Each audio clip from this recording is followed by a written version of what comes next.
a lot of experts say you have to forgive first and then you can start healing. And I completely disagree. If you forgive first, you're forgiving too early.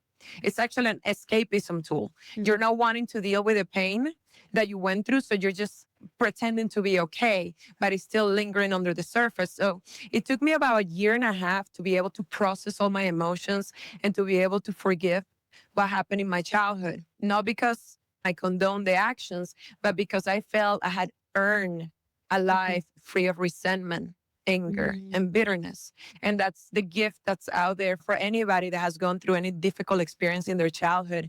It's never too late to be able to transmute those experiences into something valuable for yourself, for the people around you, and for the community as a whole. All right, love. We met, I believe, a year ago? About a year ago, yeah. Yeah, in Colombia. In AFES, Colombia, yeah. And I remember we were partners for one of the exercises. I don't know if it was like the sensual dance. Yeah, sensual dance. And then we were at a sensual retreat in Vegas. In Vegas with Sheila Kelly's. Shout out Sheila Kelly's. We'll drop her episode in the show notes for you guys. That really helped awaken femininity. How was that experience for you? It was wonderful. I was actually in the middle of writing my book and I took a break, and that was the break that I went there. And it unlocked a new level of creativity. It was just being able to be in my body more, which I'm still working on. And doing it with mindful movement was really beautiful. Mm-hmm. How was that whole experience for you? Was that the first time that you started to kind of open yourself to different modalities and somatic practices? So I had done a little bit of Sheila's work when I was in the Tony Robbins Platinum Partnership year, but I was a completely different person then. So How were you back then?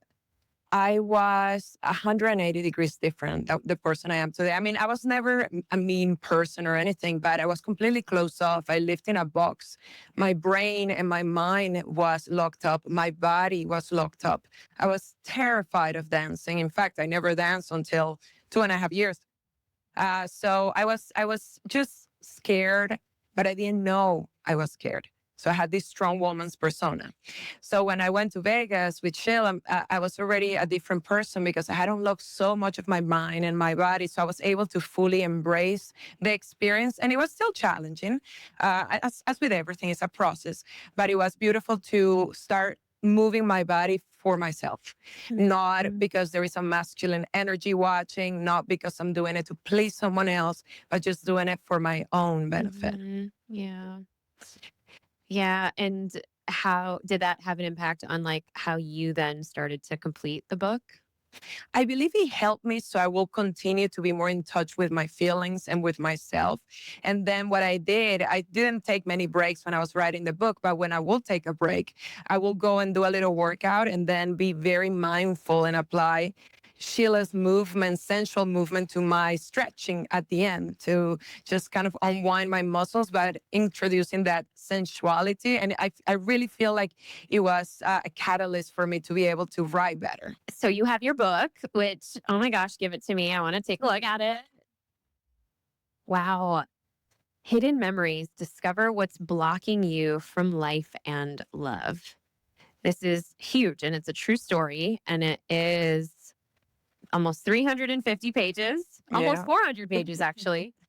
And I love all of the illustrated photos in the book. Yeah, so I wanted to tell a story. And the storytelling is quite compelling. And I feel the pictures in it personalize it more for the reader. Because it's more than just my story. It works as a mirror to the reader, reflecting back their own lives. We all have had a childhood. So the book is written for anyone that has had a childhood.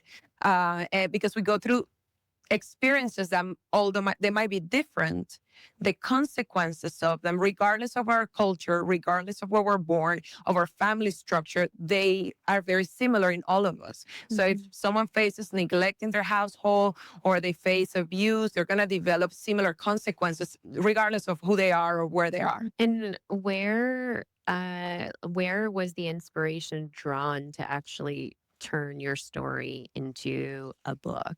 Well, I had never written anything, never kept a journal, nothing. But then my life changed so profoundly. And I realized I was not unique. What happened to me is very common. So I had no choice but to actually put my story in writing in hopes that someone like I used to be picks it up and finds value in it. So I used to have all the reasons why to be happy. Mm. I did it all. I drank the self-help Kool-Aid. I married the handsome guy. I made the money. I traveled the world, but I was deeply unhappy and disconnected from myself and from anybody around me. So the book was written for anyone that feels any of those things, and it was a gift for me to write it, which was very unexpected. But it's the real value of it is in sharing it with people. And so I want to kind of, like go back a little bit and kind of give context for you, Melissa. As I met you, even a year ago, you were kind of this beautiful, gorgeous being full of light with this really incredible backstory. And, you grew up in Venezuela. And I feel like, start there. Yeah. So I grew up in Venezuela. Um, for most of my life, I had no memories of my childhood. This is incredibly common. And it's a very strong sign that your brain hid something from you. Either not remembering your childhood, good or bad memories, or having large memory gaps. The thing is that I was never versed in mental health, so I never looked. So when anybody will ask me, say 3 years ago, how was your childhood? I will have said, I had a happy childhood. I think so. I don't remember it, but I mean, I'm here. I didn't die, so it must have been okay. So starting there, not having those memories, but always feeling disconnected and having behaviors and emotions I couldn't explain. And that's the purpose of the book. It's not to push people in any direction. It's not for them to just know about my life. It's for them to be able to question their reality, to be able to question the emotions they cannot explain, the behavioral patterns that they keep on displaying over and over again in their relationships or raising their children. So I had all of these, patterns. I lived my life wanting to make money because my father will be proud of me. And even though he was murdered when I was 16, I continued living under the shadow of that presence. For my most of my life, I was in a very strict religion because my mom's love, I thought, was attached to that. So I made money. I was a good girl. I was in the religion, and then it came a point where my life really continued to spiral down a very black hole. I was mirrored with addiction. I had suffered bulimia in my early 20s for 5 years. I never told anyone. I had this kind of self-harming behaviors. It's just things that I never connected the dots. And sometimes we go through life and we just think that's who we are, but that's not who we are.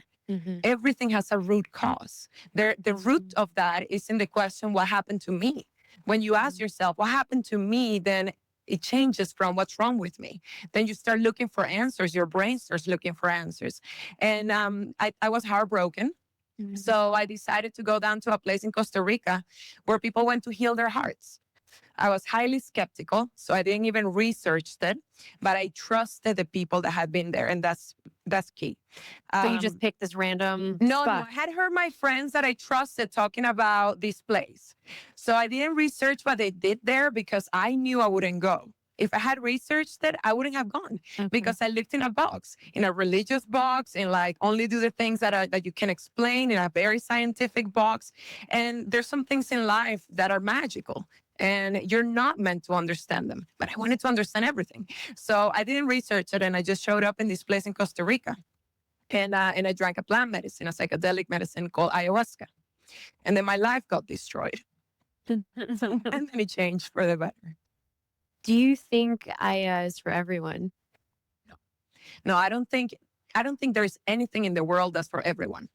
There is things that are for some people and there's things that are for other people. So I think the key factor for ayahuasca or for other psychedelics is your mental readiness. When you come into these plant medicines, you shouldn't be doing it because your friends are doing it. You shouldn't be doing it because you went down to Mexico and someone offered you some ayahuasca down the road. You really need to understand that the people that get the best results taking psychedelics, Mhm. they are in a moment in their lives where they're able and willing to change their life if necessary, depending what's coming up in the therapies, depending what's coming up in the ceremonies. If you just go to just try it out and your life really gets turned upside down and you have to be back at work on Monday at 9, Mm. you're gonna struggle. It's gonna be worse. You're gonna be in a worse spot. So always doing it because you feel a full body yes, and doing it in a very conscious way. Where you go, who you do it with, is incredibly important.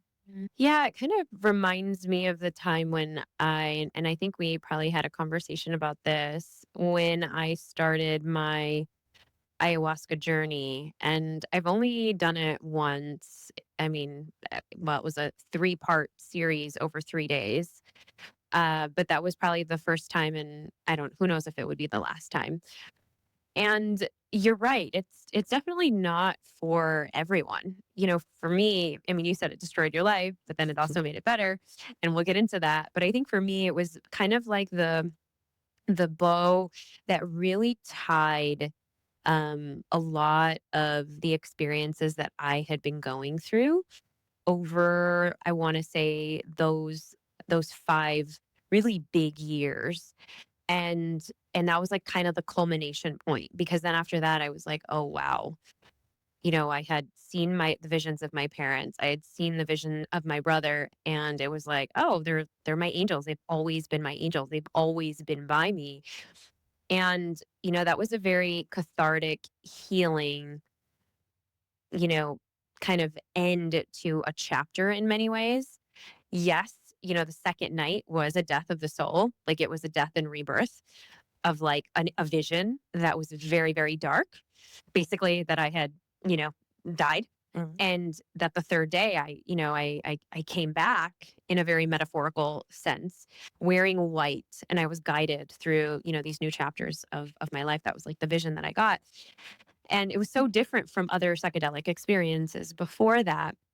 But I can see why it can be something that can really take you out of your center. Especially, was this the first psychedelic experience that you had done ever? I had never even smoked pot. I hadn't done anything. I was such a good girl. So yeah, it was my first experience, and in the shamanic cultures, they say, especially with ayahuasca, the plant is incredibly smart. So when you drink it the first time, it scans you and it creates, call it a treatment plan for you. And some people's treatment plan is one ayahuasca or 3 or many, depending on what generate, because it's not only your life, it's not only your traumas. We carry a lot from our ancestors. So a lot of times we're having to break cycles and we're having to clean this generational transmission for our ancestry. So there's a lot of factors involved, but something is for certain. You will know when you're meant to not drink more ayahuasca and when you're meant to drink it, because you will start feeling like call to it again. And when you do, is you will hit the call at the right time. But I cannot say this strongly enough. If you really don't have a full body yes to go and drink ayahuasca, especially, don't do it. It might not be for you, or it might not be for this time. That's really, really important. And when you decide to do it, gosh, like where you go and who you do it with defines your experience completely. So be very mindful, educate yourself. I like to only go to places where I know people I trust have gone to before, because that creates a lot more safety in my mind entering the space. I want to kind of go back to something that you shared, because you shared that your dad was murdered. Was that part of the healing that came through in the ayahuasca ceremony? You will think that will have been the main focus of it. I know I did. When I went in, I thought, okay, this has been the most horrible thing that has happened in my life. So I'm sure I'm going to have to address it. How old were you? I was 16. Okay. I was 16 and it was very sudden, very unexpected. My father and I spent a lot of time together. He was my only friend. He was the only person I wanted to be with. So his murder devastated me. It also created a lock in my trachea. Literally, I couldn't speak about him, his murder, nothing about it for 5 years. I will choke up and I will feel a lock on my trachea. I understood a lot more about why that happened once I drank ayahuasca. But so the medicine took me to those instances revolving around my father's murder. However, um, the initial intention with the medicine was show me who I have become. That was the intention that they taught us in the place. And it was interesting because on my very first ayahuasca, I was transported to the day of my father's burial. And I was in the cemetery and I was feeling the grass under my shoes. And I remember on that day, I launched myself towards the grave and they had to hold me back. And I remember throwing some dirt on top of the casket. The key was that I felt an overwhelming amount of two emotions, shame and guilt. I had never felt that before, and it took over me completely. So the medicine actually showed me who I had become. My entire life, I had been a girl full of shame and guilt, but I didn't understand that then because it wasn't until a later ceremony that I started to recover memories of what happened to me in my childhood, the reason why I didn't remember my childhood. And then it all made sense. Shame and guilt are two of the main emotions that a person that has survived abuse or neglect, specifically also sexual abuse, they carry with them their entire lives. And these emotions rule every aspect of their relationships, of the relationship to self and to others. So yes, the medicine took me to things related to my father's murder, but it was more to show me where I had been in my life at that time and how that had affected me moving forward. Yeah, because I mean, I can only think as a 16-year-old girl during and having a sudden loss like that of somebody that was very close to you. I could only imagine, anger and rage being a primary emotion. Yes, and I tell you something interesting that might resonate with some people, and if it doesn't resonate immediately, it might once they think about it. Um, I realized that I was incredibly angry when my father died. I was angry because there was no one left who will mistreat me. There was no one left who will make me suffer. And I was addicted to that suffering. And losing him was the compounding pain of losing a parent that you love, because it's inherited that we love, but also you're losing an abuser. You're losing someone that hurt you terribly. So it's a double sword of loss that is incredibly painful. I know that probably the ayahuasca was the beginning of this new chapter of healing. I can only imagine it's probably one of the reasons why you have had so much experience with it and obviously talk a lot about this. How did your healing journey become after that ayahuasca trip? Well, after I started to recover my childhood memories that revealed a very difficult childhood that explained a lot in my adult life, I went on a deeper exploration. So I pretty much moved to retreats and live in jungle and mountains for about a year. So I went really deep. And at some point, very early on, I realized that what happened to me was very common. So then I started to be more intentional in what I was reading and how I was healing, because I knew I wanted to put it in writing. But then the next step that really, really helped me was to be able to surround myself by people that were on a similar journey. So going to this retreat, creating a community. Up to that point in my life when I went to drink ayahuasca, I had no friends. I literally didn't want to be around people. I spent all my days alone in my house, drinking wine and, feeling sorry for myself. So being able to come out of my shell and to meet incredible people that later became family, to have their support, that was a turning point in all of this. However, they say awareness is the beginning of growth. And I like to add to that acceptance is the beginning of healing. It was when I accepted what I had survived that I was able to start healing. And that's a very important point because it's not about condoning what happened, but it's about accepting its effects on you. So you're not in denial anymore. And then also something that helped me was to realize that a lot of experts even, they say you have to forgive first and then you can start healing. And I completely disagree. I completely disagree. If you forgive first, you're forgiven too early. It's actually an escapism tool. You're not wanting to deal with the pain that you went through. So you're just pretending to be okay, but it's still lingering under the surface. So it took me about a year and a half to be able to process all my emotions and to be able to forgive what happened in my childhood. Not because, again, I condone the actions, but because I felt I had earned a life free of resentment, anger, and bitterness. And that's the gift that's out there for, for anybody that has gone through any difficult experience in their childhood. It's never too late to be able to transmute those experiences into something valuable for yourself, for the people around you, and for the community as a whole. How does one, when you uncover and unlock hidden memories, and, I can only imagine someone who, there's a twofold question that I want to ask, but I'll stick with this one first. But when you have these hidden memories, there's part of your childhood where you can't really remember, and then you have this ayahuasca experience that brings back a lot of very challenging moments. Everything clicks. I can only imagine there's so much to sit with and unpack and question, was that reality? Was that a hallucination? Was that real?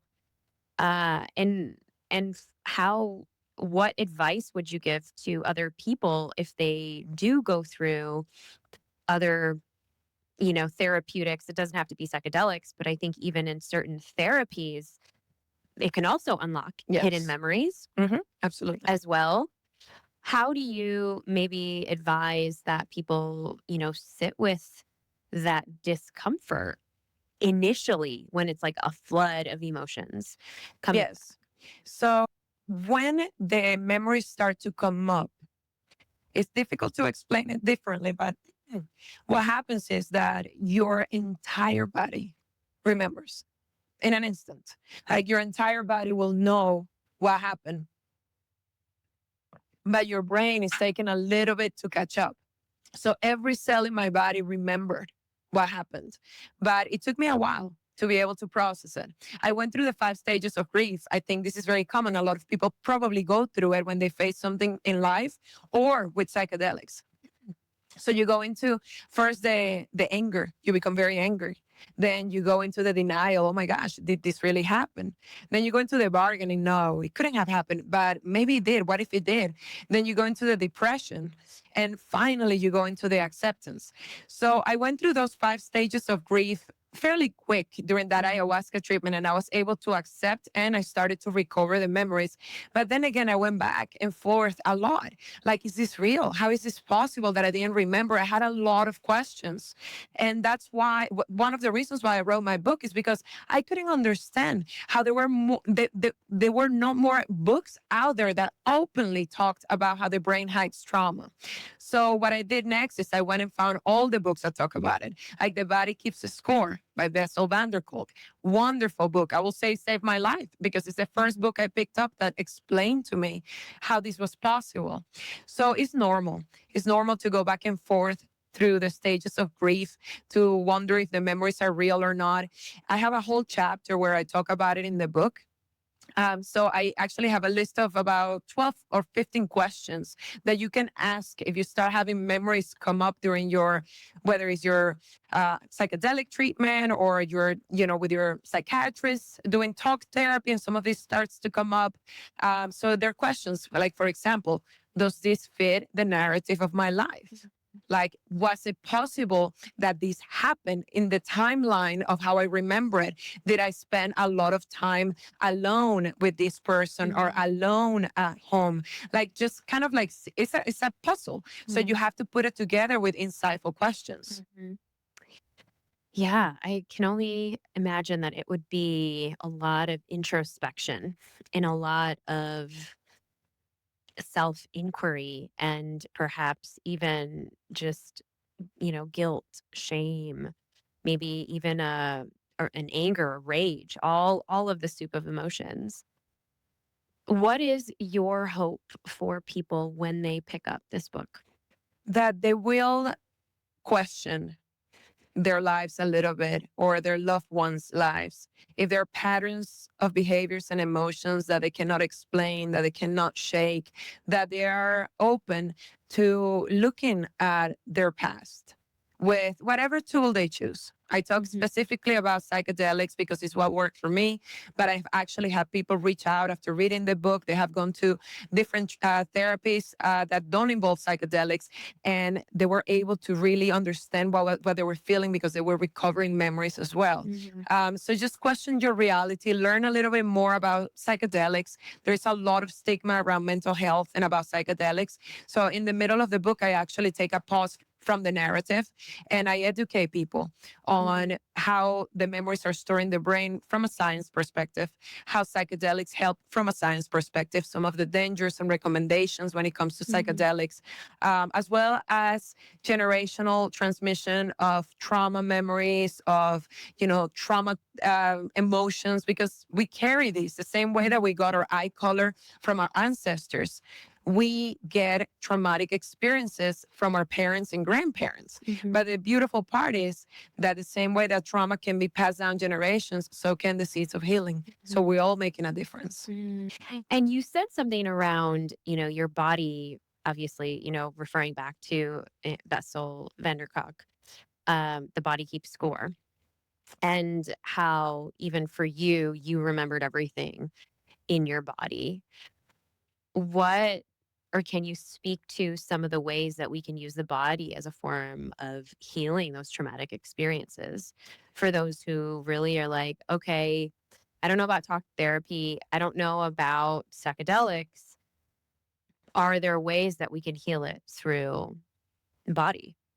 Yeah. So trauma gets stored in the limbic brain, the middle part of our brain. And that brain doesn't use language, it uses emotions to be able to communicate with us. So trauma is effectively stored as emotions, whether it's fear, guilt, shame, whatever those emotions were that surrounded the traumatic episode. So the only way to truly heal trauma is not just by talking about it, it's by being able to feel and process those emotions that were stored in your body.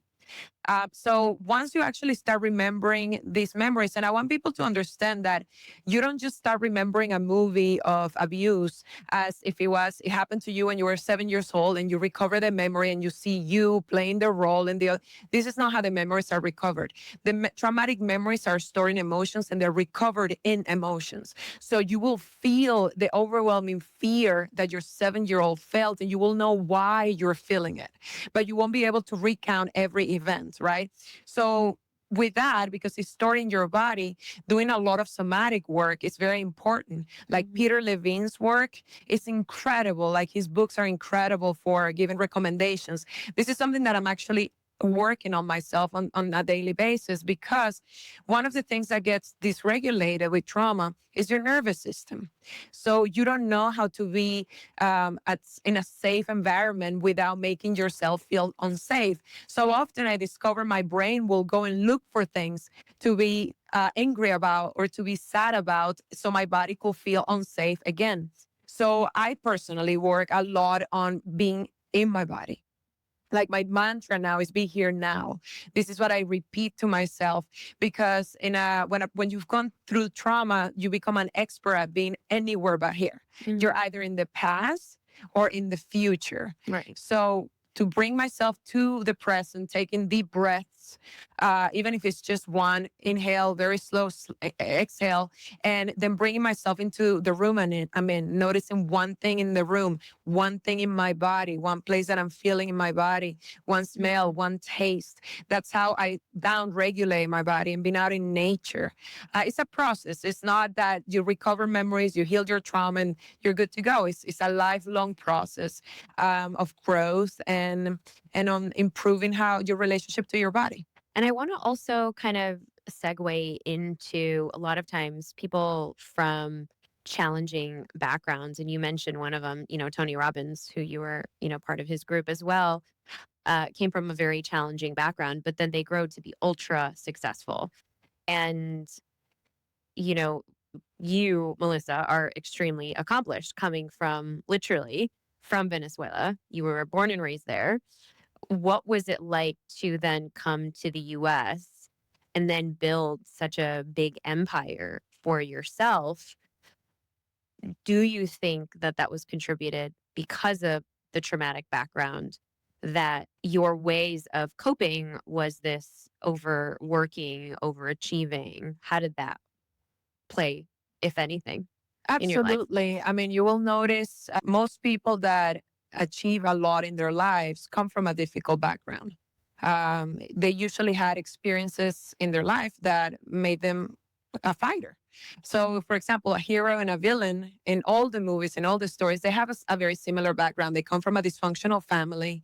They had some struggles that the villain chooses to maybe repeat what was done to him or her. The hero chooses a different path that they want to make sure other people don't suffer the same way. I have to say, most of my life, I didn't choose the hero's or the villain's path. I kind of tiptoed, but I chose my own selfish path. I wanted success because I felt a need to be perfect in my childhood, and I had to overcome so much that I thought the only way life could be really lived is if you always had to fight for it, if you had to push through it.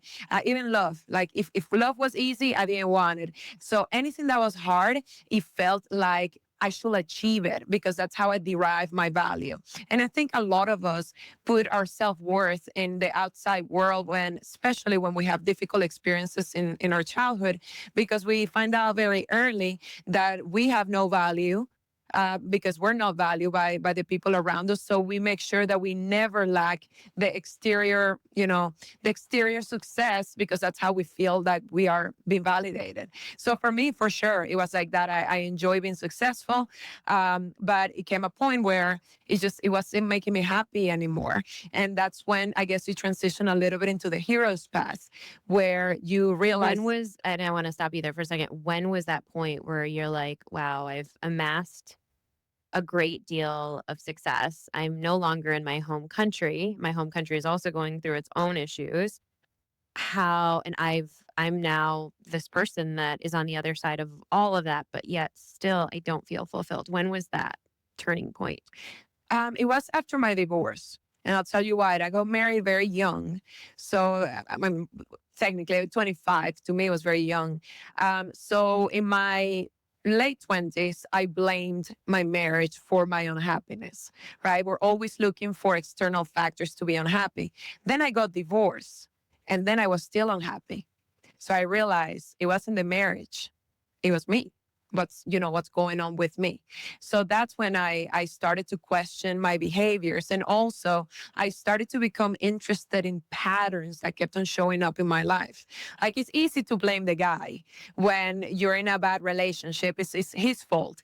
But what's interesting is that I attracted two men back to back that were acting exactly the same, exactly the same. And then I realized, wait a minute, I'm the only common denominator in this relationship. So the question is not why they're acting that way. The question is why I am allowing it, why I'm attracted to that type of behavior. And that was the beginning of change. That is the reason why I went to South America to drink ayahuasca, is because I needed to figure out why I was heartbroken and chasing these men that didn't appreciate me. So it wasn't their fault anymore. I took responsibility for my actions.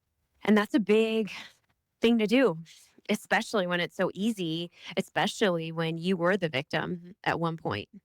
And it's so easy to then continue that role. But clearly, the self responsibility or the personal responsibility, the personal accountability was like the one thing that then would completely lead you to where we are today. Yeah, and I call it. There was a time in my healing journey that I questioned I started to see the role I played in my own suffering, because we all have a role, and it's not about guilt and shaming ourselves. It's about realizing that we all play a role in every interaction, and sometimes we don't make our life easier. We're making it more difficult by not acknowledging that we could act differently, we could act better. So just being mindful of that. What do you say to the younger version of yourself that didn't know any better? Keep on going. It gets better. And I often say one of my motivations to write this book was, if there is any 8-year-old little girl or any 28-year-old woman or man struggling, wanting to die, not wanting to be alive anymore, just know that it gets better if we're able to get through the tunnel of darkness. And sometimes we can even transmute our experiences into something valuable. So never give up. It's never too late. What is Melissa excited about these days? I'm excited about sharing my message with my book and in social media. So, yeah, I've been putting a lot of effort into making sure that I can do more now for anybody that's interested in learning more about trauma, learning more about psychedelics, connecting with me personally. What are the hopes for how you want this book to um, live on? I would love for the message in the book to reach a wide audience. And by that, I mean people that might not necessarily pick up a self help book, people that might not go and drink ayahuasca, people like I used to be, a successful woman or man who's just unhappy and trying to find answers. So I would love for the book to be turned into a movie or a TV series.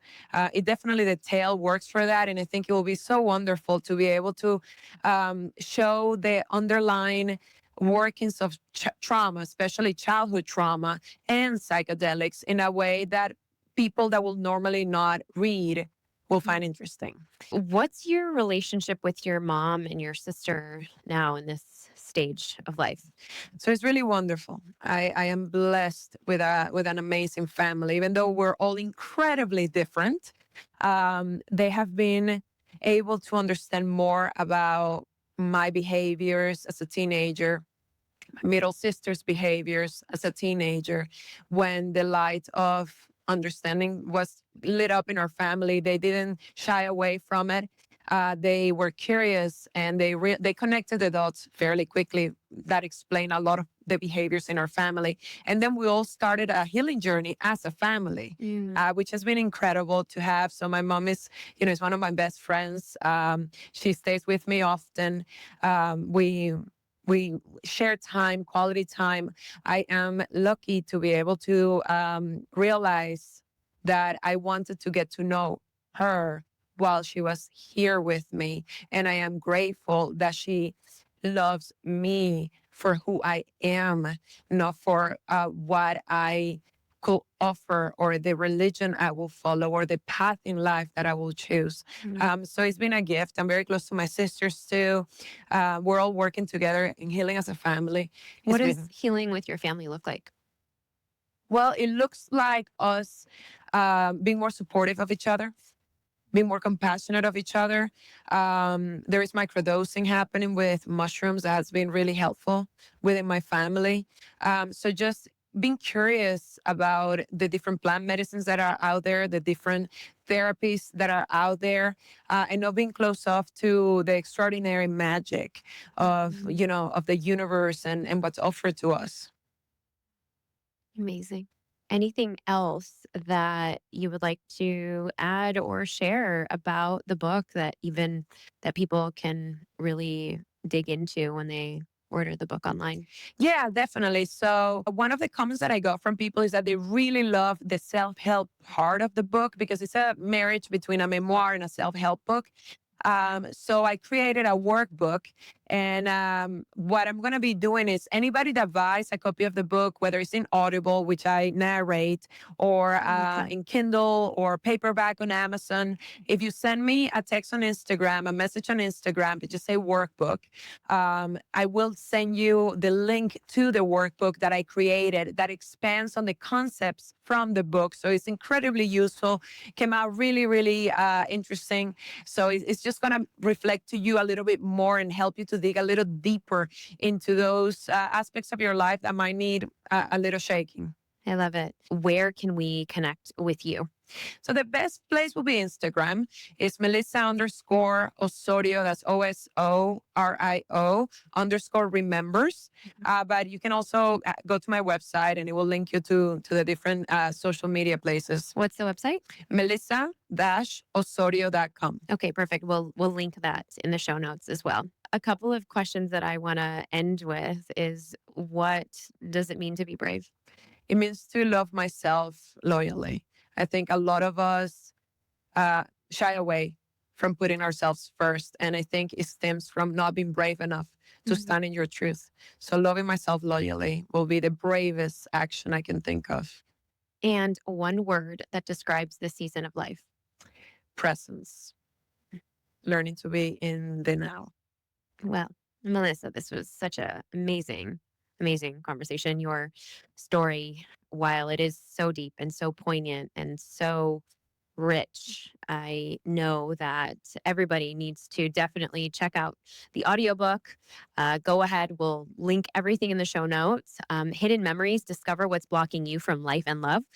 A true story by Melissa Osorio. I can see this becoming a Netflix movie, a 4-part series. I mean, what an incredible story and an incredible honor to be able to unpack it all here. Thank you so With much you. for having me.